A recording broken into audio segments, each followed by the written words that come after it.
বর্তমানে একটা জিনিস বেশি পরিমাণে লক্ষ্য করা যাচ্ছে যে ধাতব মুদ্রার কয়েনের প্রতি একটা অনীহা সৃষ্টি হয়েছে সাধারণ মানুষে। এই অনীহাটা এমন পর্যায়ে গিয়ে দাঁড়িয়েছে যে ধাতব মুদ্রা 1 টাকা 2 টাকার কয়েন বর্তমানে যেন অচল।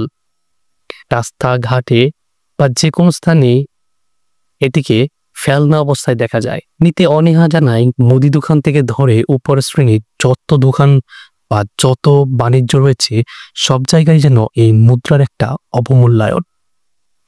বাংলাদেশ কেন্দ্রীয় ব্যাংক বলছে যে যদি কেউ মুদ্রা গ্রহণে অনীহা করে বা মুদ্রার অবমূল্যায়ন করে, বিশেষ করে 1 টাকা এবং 2 টাকা কয়েনের, তাহলে এক্ষেত্রে সে প্রচলিত আইনের লঙ্ঘন করছে এবং তার এজন্য শাস্তির আওতায় আসতে পারে।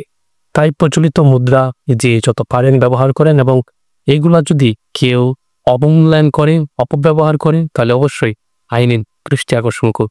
ধন্যবাদ।